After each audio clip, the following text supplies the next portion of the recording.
Hey everyone, Josh White here with the HeroFront podcast. Just got done with an awesome episode learning all about Senior Airman Belle Anderson, stationed at Andrews Air Force Base, Maryland, in the Guard.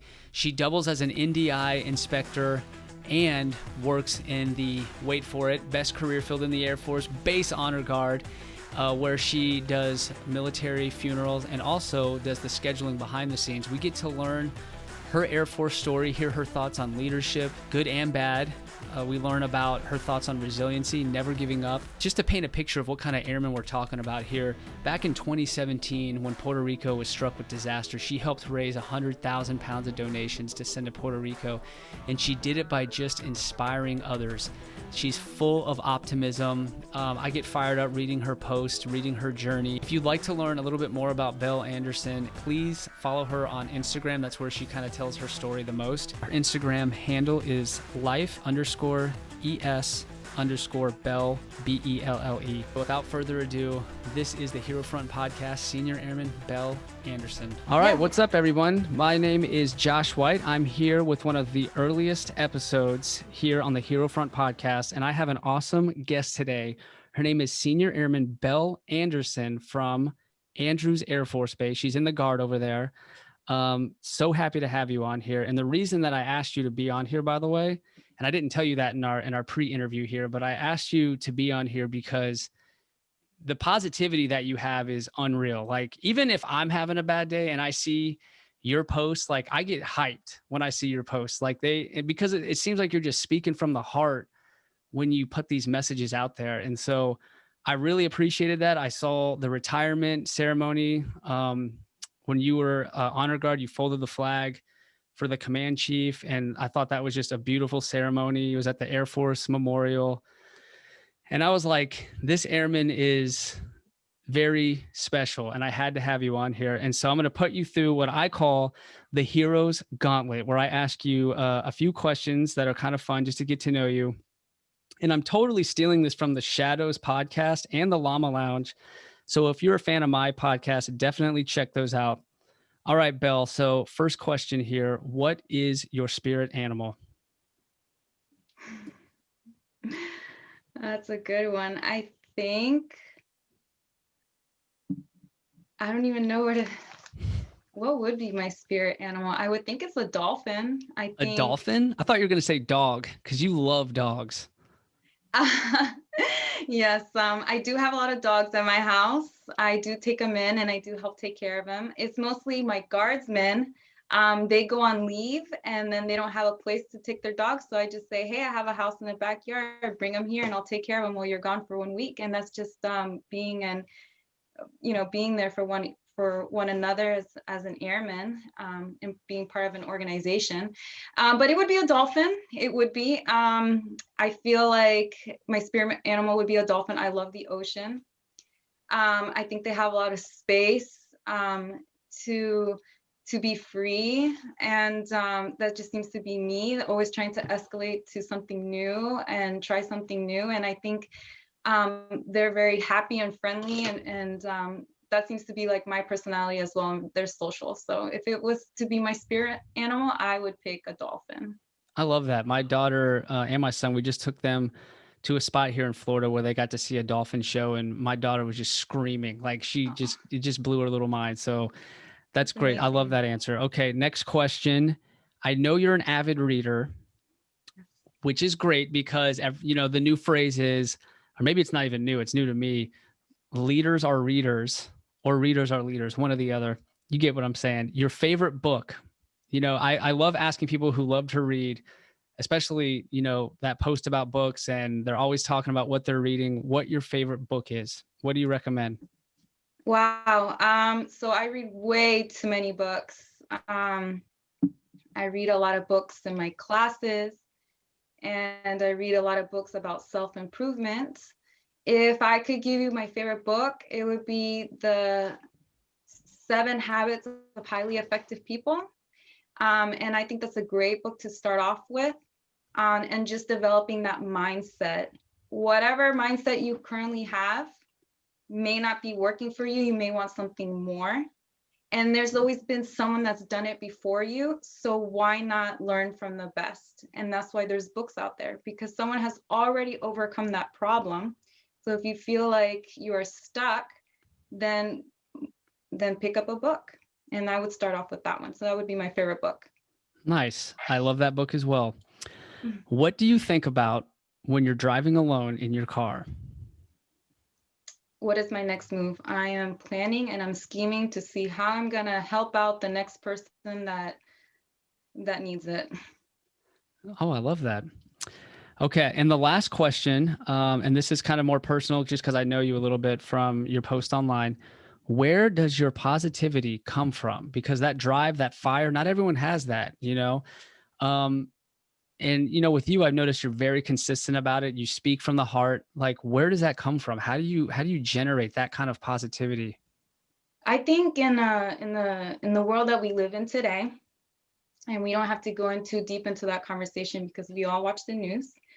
We all know how separated everyone is regarding issues, even though we all live in the same country, and we should be um, evaluating the current issues together and moving forward together. And so that's where my positivity comes from. I believe you need to be an example. I believe if you want the community to change or become stronger, that you should be proactive, and that you shouldn't sit back and watch the news and criticize what everyone else is doing. And you shouldn't be a product of that type of news either. So that's mostly where my hunger comes from. My hunger comes from self-educating myself, self-educating myself in emotional intelligence to be able to evaluate and comprehend those types of issues. And then my hunger comes from preparing myself and educating myself to one day, possibly in the near future, join that type of workforce to be able to create change and positivity to benefit our country. Because at the end of the day, our country's best interest is what is needed. Dang. Okay. That's awesome. So I know you have a really cool Air Force story, but you know, I just want to start from the beginning here, and I just want to know where Senior Airman Belle Anderson came from and how she got here today. um where did I come from? What do you mean by like where I came from? Like, So, like your childhood, speak about that a little bit. Like, let us know, you know, what shaped you into an adult from your childhood, and then kind of roll into how that led to you joining the Air Force. well, I didn't my childhood was very difficult. So from a young age, I had to learn how to be responsible, how to not make excuses, how to create things for myself. And so from there, once I was able to find that for myself, I've been able to serve more and help people find that for them too. Where I grew up in Virginia. I was born in Virginia, mostly raised in Northern Virginia, so always been close to DC. And so politics and government has always been in my backyard. It's something that I have a huge interest in. The drive and about education and furthering yourself has come from my father. My father, he's a very impressive man. He is always working. He's always um, intellectually challenging himself. He is someone that came from a very poor background from Puerto Rico, and they found that he was actually incredibly smart in mathematics. So his teacher would start driving him to the city to start taking tests. From there, he went to college, and in college, he would do one internship with NASA and another semester in school. And once he graduated, NASA recruited him. So that story Wow. alone, if you've ever seen the movie October Sky, Mm-hmm. is one of my favorite movies because it kind of reminds me of my father. In that movie, it's about these young teenagers that live in West Virginia, and the only way to leave their town is if they're a football player, basically. But they were super intelligent in mathematics and started building rockets, and that's how they were able to build their career, just by building these rockets, and then they ended up being recruited with NASA as well. Yeah, in that movie, they saw the satellite, and that like inspired them to kind of open their mind to the possibilities.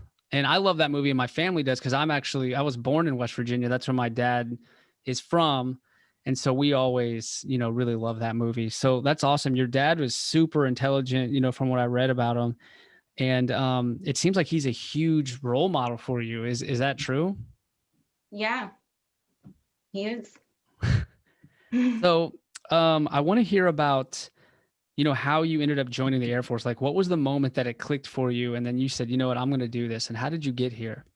So I've always wanted to join the Air Force. I just didn't know when was my right time. And I found that timing when I was in middle school, and I saw the attack that happened in, the Twin Towers, 9/11. I mean, what a devastating day. How could something so tragic like that happen on our own soil? You would think after Pearl Harbor, we would already know how to prevent the next attack. Well, I take intelligence classes now, and it has now become clear to me how 9/11 happened, and more details into that, and that background information. But the whole point is that was my turning point for me. When I saw that happen, I said, it is when it is my right time and my right place, when I have the maturity, I'm going to join the Air Force, and I'm going to go ahead and change things to better our community, for our nation. And that's I'm in the same boat as you. Yeah, I was in high school, saw it on the news, and I lived in near DC in Waldorf, Maryland, and my dad, there was times where he worked at the Pentagon, and when that was hit, I wasn't sure if he was there or not, and being a kid and seeing that, it was really pretty shocking, and I think I joined for that, so I really admire you for sharing that, and I think that's something unique to our generation. You know what I mean? Yes. So one thing that I love about you, by the way, Belle, is that you are an Honor Guardsman. Oh.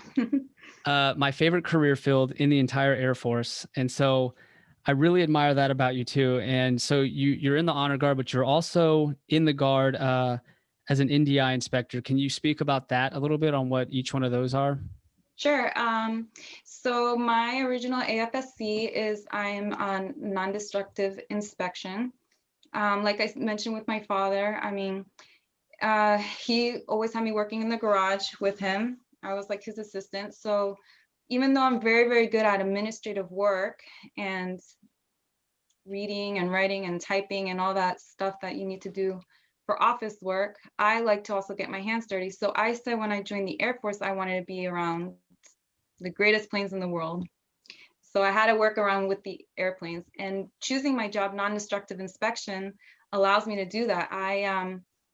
Basically, your job entails lab work where we just inspect the plane for any cracks, internal cracks that is naked to the eye, or that's invisible to the naked eye, because those cracks, if they're not taken care of, they can basically cause an accident.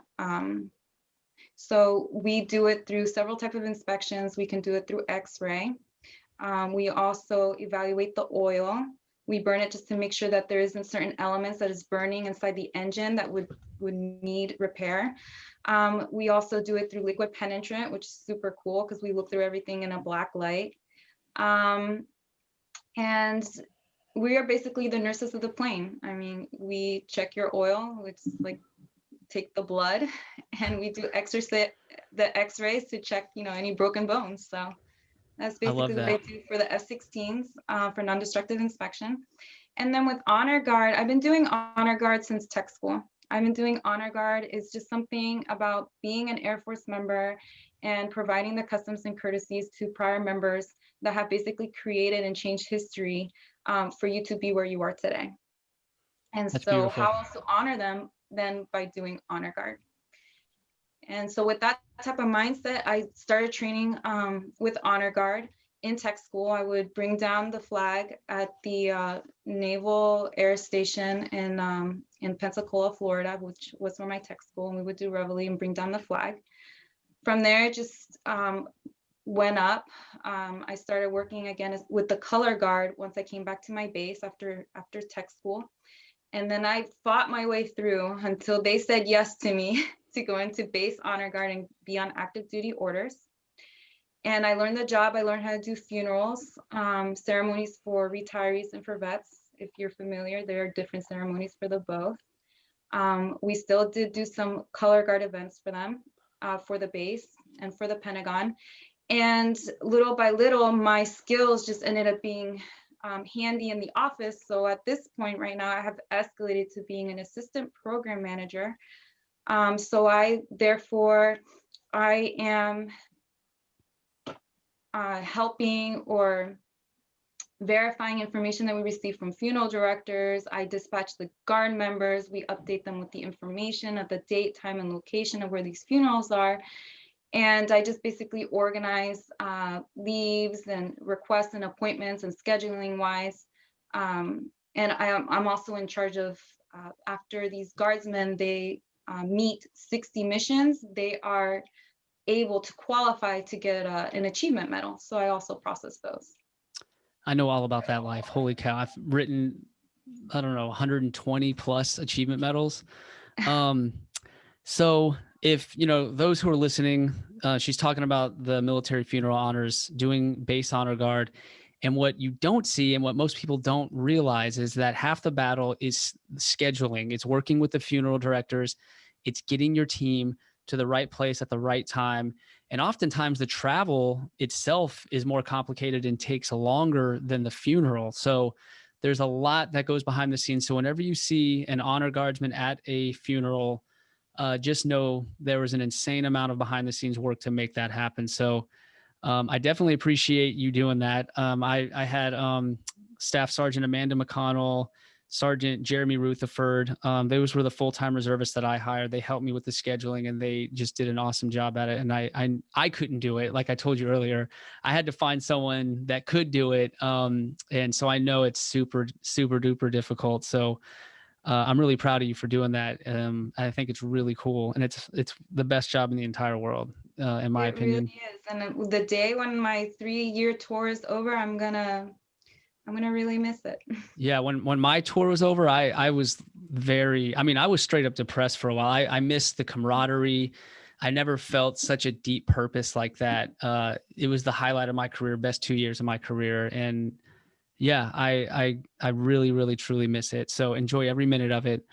And tell me about that retirement that you performed. That was like a really big deal. What was that?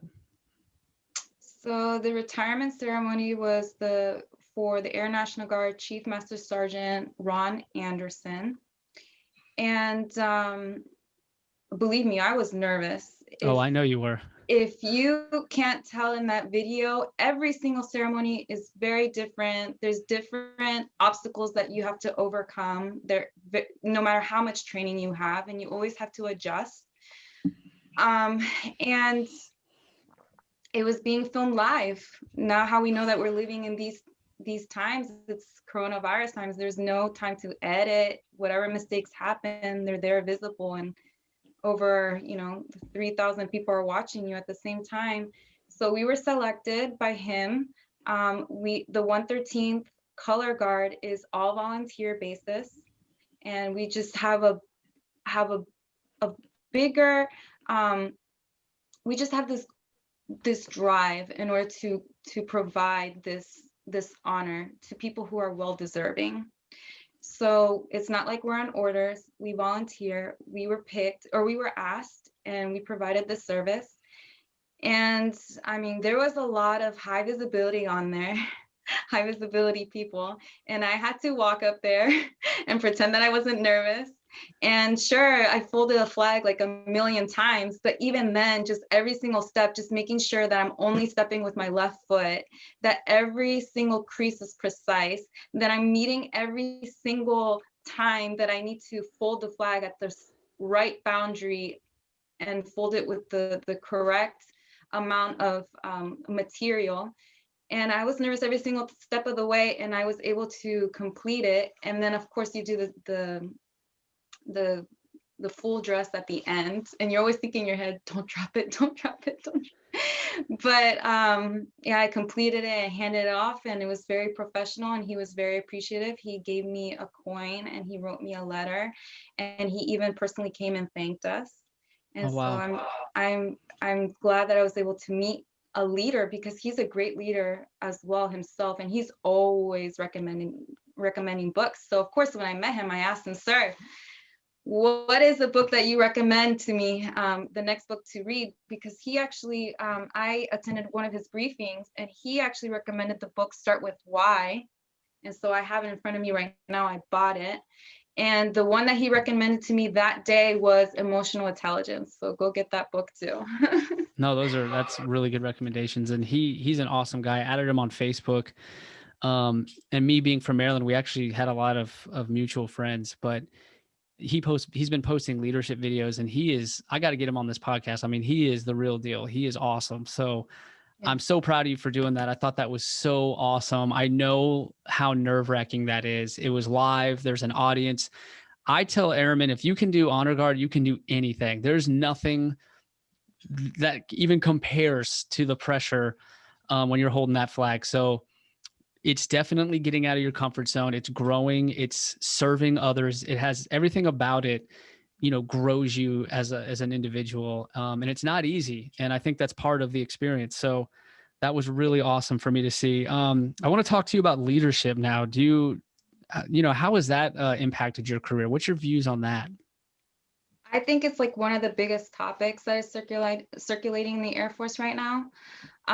There's always that conversation about toxic leadership and how it's affecting the workforce and how it's affecting our airmen's well-being. I mean, of course, there's more factors that affect the airmen's well-being besides toxic leadership, but it seems to be more of the focal point. So naturally, I am a very good leader. There's always room to improve, and that's why I always read a lot of leadership books.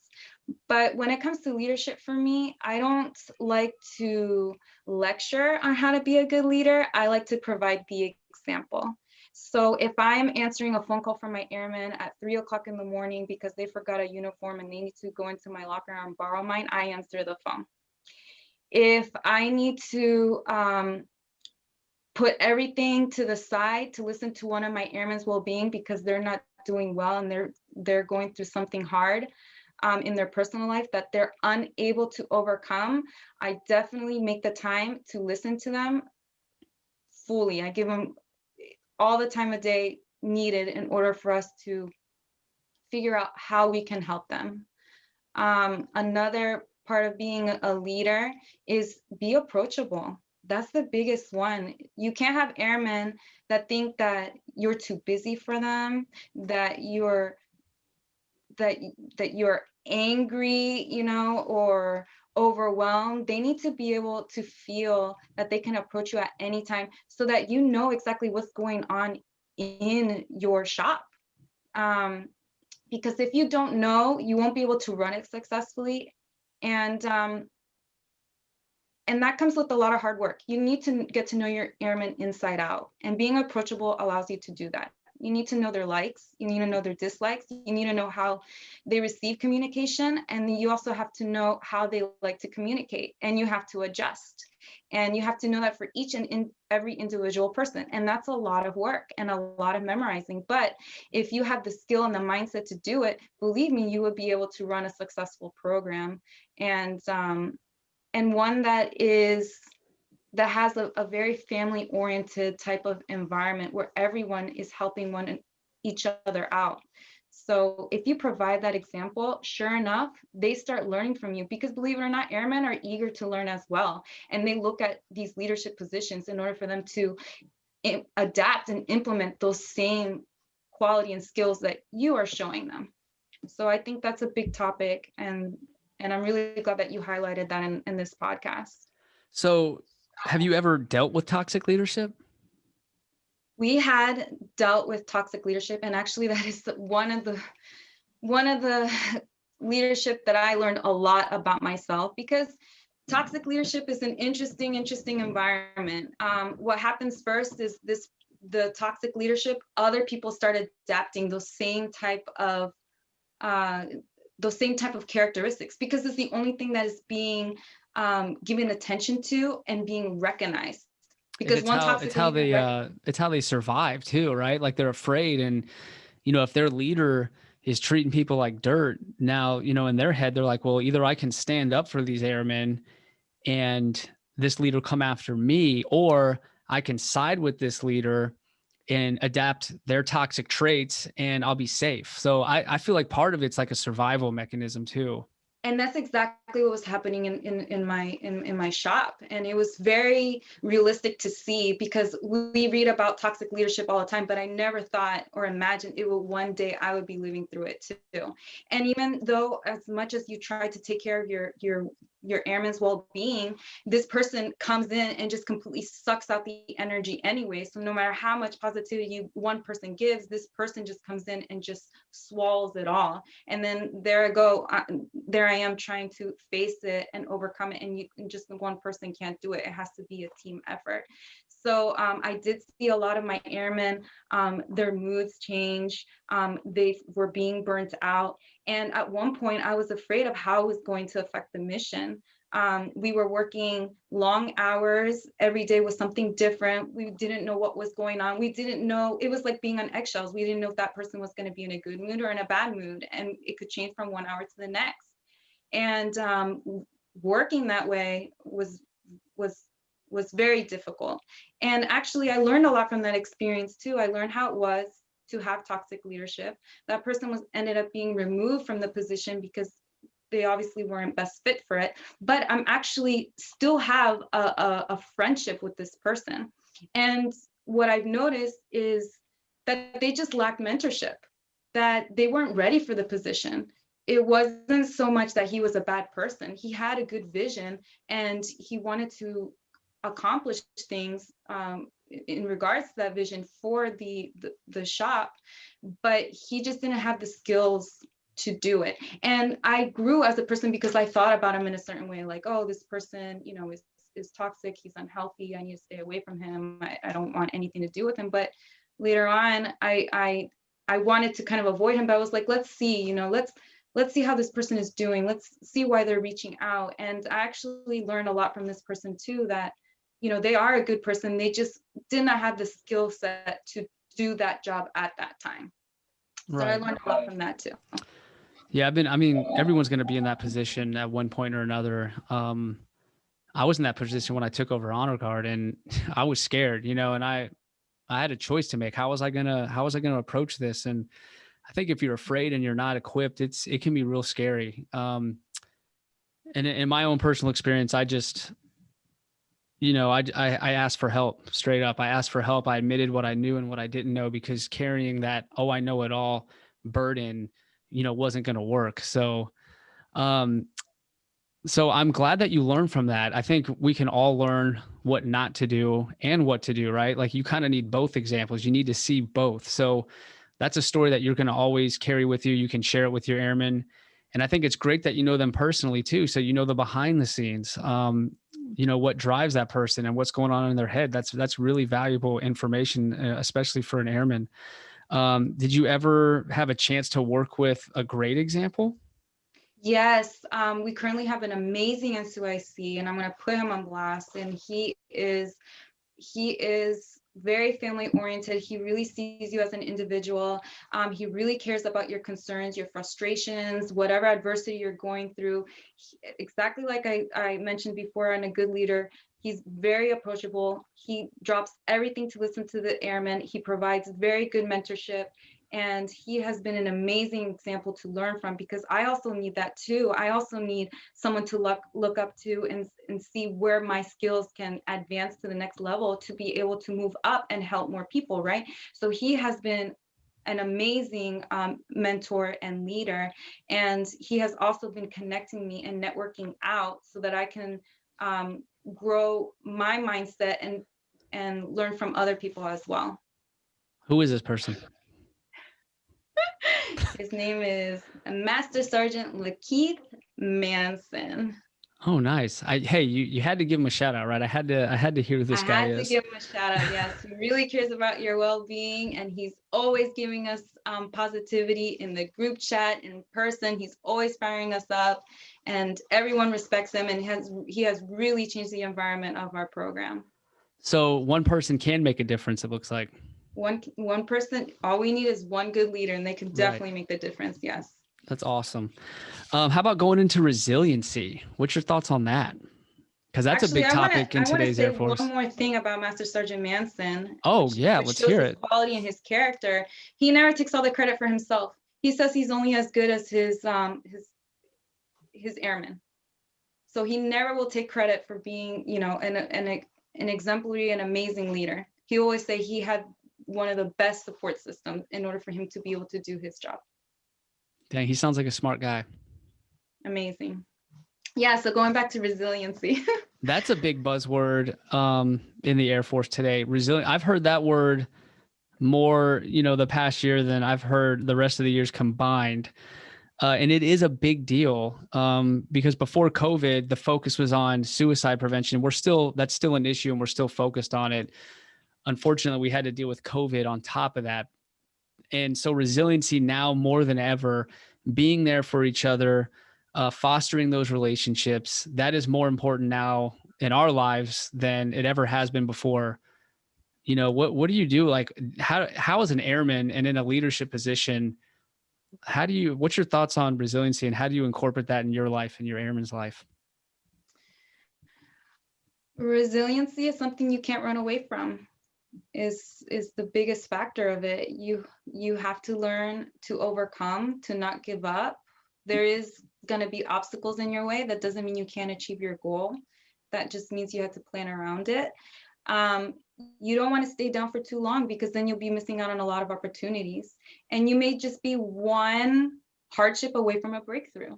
Just keep that in the back of your mind. And that's why resiliency is such an important topic.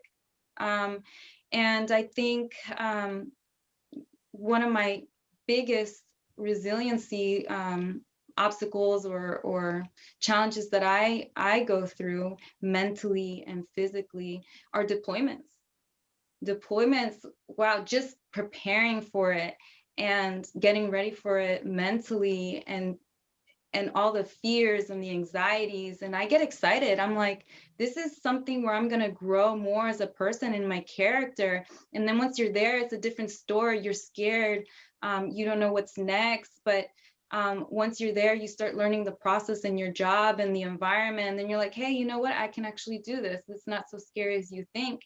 And then by the time you know it, you're back home.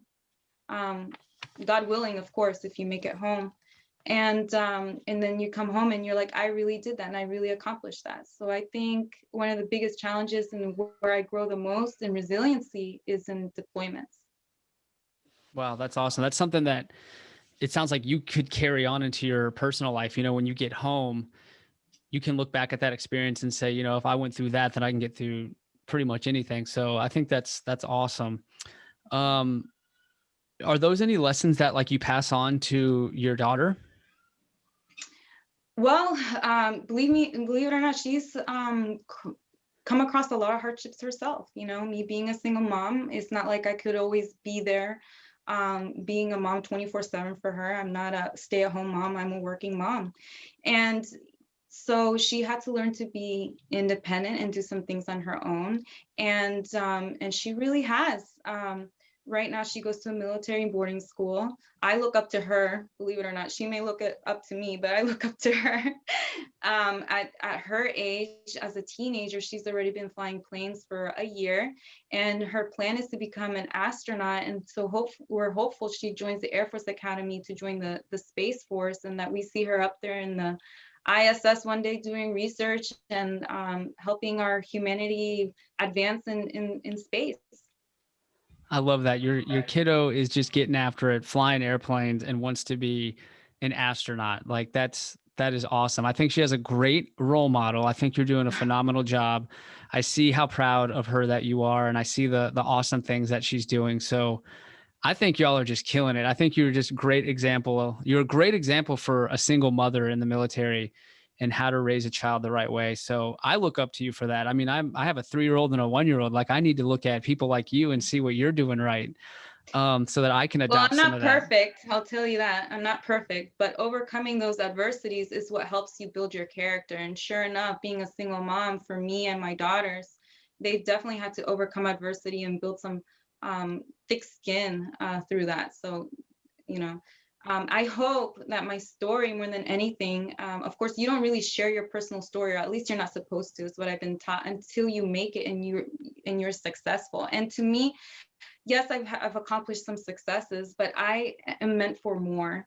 And so I don't really want to share my personal story too much until I make it. And when I make it, I want to be able to inspire others that feel that where they're at, that they feel stuck, but you're not. You can overcome. Just because you're a single mom doesn't mean your life ended. Keep moving forward, create it for yourself, look for those resources, self-educate yourself, pick up a book, find that mentorship, and don't give up. The resiliency, all those qualities that we talked about. And so little by little, I'm planting the seed, and I hope that people are able to pick it up and really create something for ourselves, because our nation really needs it. We need that strong characteristic to move our country forward. Has there ever been a time where Airman Anderson doubted herself? And if so, how did you get past it? That's a very good question. You put me on the spot. I doubt myself all the time. I doubt myself all the time. And then I take a step back. I look at the problem. Is it really a problem? Usually no. There's always a solution to everything, unless it's death, right? So you strategize, you plan, and then you implement it. And then you overcome it, and you say, wow, I should have never doubted myself in the first place. So you're so fired up, and you're always getting after it. Was there ever a time in your life where you weren't like that? Or have you Yeah. always been like that? There's been a time where I allowed myself to stay down for too long. And guess what? I didn't progress or go anywhere in life. And my kids were right there with me. Because if I don't progress and advance, your kids won't either. So if you can't do it for yourself, do it for your family. And I said, one day you wake up and you say, enough is enough. I'm not going to be a victim. I'm going to go out there and make things happen. And I haven't stopped since. Wow. So yeah, I could tell that you're appreciative of where you're at now. And that kind of told me that it might not have always been that way, right? Like, that's kind of the vibe that I was getting. So how did you turn it around? A lot of people do feel like that. A lot of people are stuck. How did you get out of that? How did you start kicking butt, the way you are now? Read books. That's what my dad says. I'm always gonna say it. Read books. My dad says the same thing. You're struggling with finances? Pick up a Dave Ramsey book. Someone already did it before you. Read and start small. You're struggling with money? Open up a Rich Dad Poor Dad book. Learn the different mindsets between a self-employee, an employee, business owner, and investor. Which one do you want to be? Which one do you want to stay stuck in? Which one do you aspire to one day, create for yourself? No one's going to do it for you. So yeah, if you want to learn about leadership books, Tony Robbins, you read his stuff, listen to his word. John Maxwell, read his books. Jim Rohn, those classics never go out of style. Zig Ziglar. So you started seeking education and just kind of allowed yourself to absorb all this information, and that really helped get you out of that rut. Yeah, self-education will make you a fortune. And I believe that's a Jim Rohn quote. So if you could send a message back to Belle Anderson of the past, if you could send her a message from you from the future now to help encourage her and where she's at, what would you tell her? No, everything happened at the right time, at the right place. I was where I was supposed to be, where I was supposed to be at that time, and I'm at the right place where I'm supposed to be at this time. Fair enough. So a lot of what you're talking about is overcoming fear. Fear has been a big part of my life as well. actually most of my career up until probably I've been in 16 years now. I'd say fear held me back up to being in for about 12 years. I was holding myself back for about 12 years. I know how crippling fear is. You never get out of your comfort zone. You never get after it. You think you're going to fail. You think people are going to judge you. And suddenly everyone's passing you up and you're left behind because you were your own worst enemy. What are your thoughts on that? You basically hit every point on it. At one point, you get tired of fearing everything and being in the same position, right? So it really is just a decision. When did it click for you? I couldn't really tell you when it clicked for me, because it was probably a long time ago. And I've been overcoming fear for a while. Believe it or not, there is some times where I do fall back because, you know, in the military, there's so much instability. And you are always being challenged on resiliency. I mean, I just recently bought a house during coronavirus in an area that I don't know. And it felt like a deployment, literally, because there's no support system. And you can't really like reach out and meet friends because there's a coronavirus going on. And so, but sure enough, if you are self-aware, if you know yourself, you know your fears, your anxiety, your triggers, where those sources are coming from, usually they come from your childhood, you can overcome it so that, and recognize it, and you can overcome it. So when it comes to fear, it's really getting to know where that source is coming from. And then, which is getting to know yourself and then working through it, confronting it, because you can't run away from it for forever. You will never go anywhere. Yeah, I remember when it clicked for me. It was when I was at Whiteman Air Force Base, and it started with me helping with a commander's call. Oh. Like I realized at that point, I've never set up an event at the group level, and I was super duper nervous about it. And you know, when I got to that base, I said, I'm going to be a different Sergeant White. I'm not going to be the same me. Because when you PCS, you have an opportunity to change, right? Mm-hmm. And so I took on that commander's call. And it was terrifying, but it went off without a hitch. It was awesome. I did a Christmas themed one where people were singing and everyone had their own every section had their own song that they presented. And it was really fun, a great time. That was my foot in the door though. That was the opportunity where my mind said, you know what, I can do this. And I started taking on bigger and bigger and bigger things. And all that led up to me going to the base honor guard. So that I've thought about this a lot, you know, as you can tell, and I pin it on that particular situation, taking that commander's call on. That changed everything for me. Do you have any moment like that where you really just stepped out of your comfort zone and just showed yourself, I can do this? I mean, I've done it several times. I always surprise myself. But I really like the fact that you know where your breaking point was, because I think that's really important when it comes to your foundation and figure out your purpose and what your why is. Always go back to your foundation and remind yourself through those hard times why you do what you do. And that gives you the motivation to keep pushing forward. So I really like that you actually remember your breakthrough, because I don't remember mine. Well, think about it and get back with me. You will. Okay. So you know what? We're coming towards the end of our podcast here. So we have a few more things that I want to hit on. One of them being making mistakes. Making mistakes. How do you, I mean, they happen all the time. We're human beings. Do they make or break you? Right? That's kind of the dilemma a big mistake puts you in. Yeah, mistakes. We make mistakes all the time, but you are human and mistakes are not failures. And you have to have the mindset that they are lessons. So as long as you don't keep repeating the mistake, figure out what the lesson was and just keep going. Life is short. How much of an impression are you gonna leave in this world? What kind of legacy do you want to leave? What is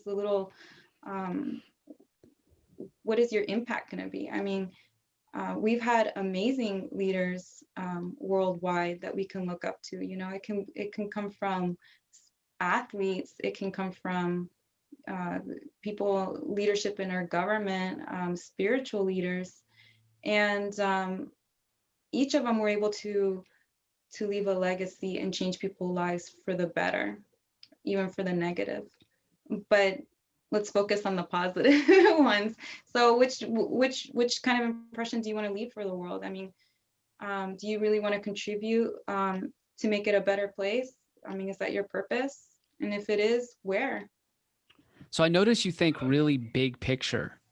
Like you have this vision of yourself in the future, the impact that you're going to have on others. You know, where do you see yourself in the future?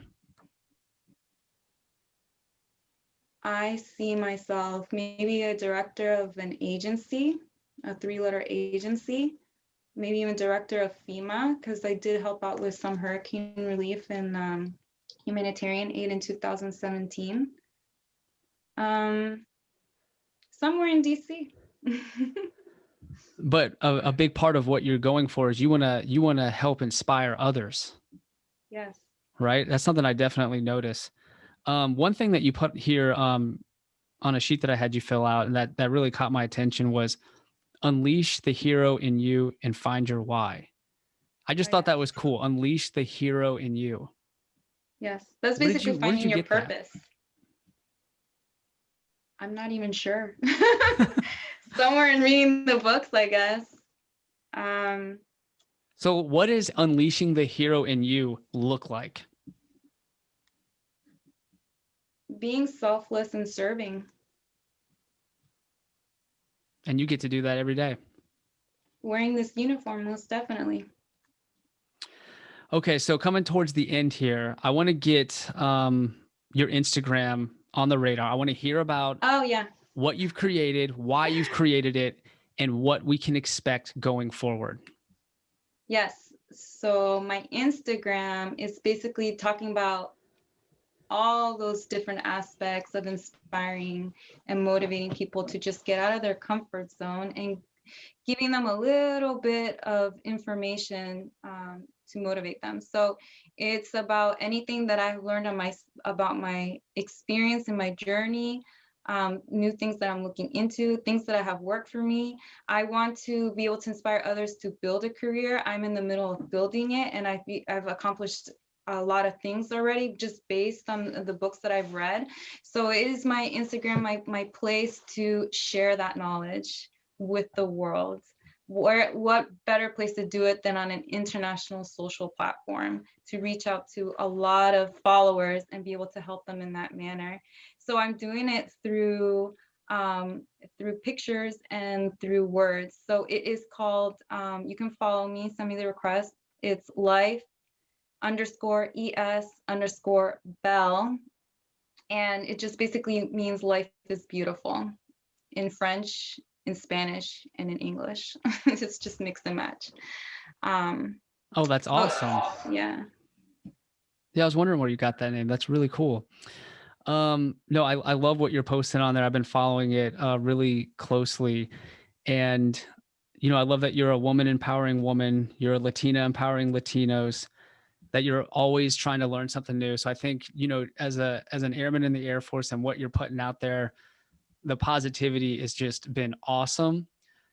Where do you see that Instagram page going? Like best case scenario, where do you hope it goes? I am hoping that one day people start reaching out to me and start telling me, hey, I changed their lives. And they start sharing to me their successful story and where they're at today and where they started at and where they were when they started following me. And I think that's what I would really want back from that. Awesome. All right. So that pretty much wraps up the podcast, but I do want to let you say anything else that we didn't talk about. Is there anything that you would want to let our future podcast listeners hear about you, your views, or anything before we cut it off here?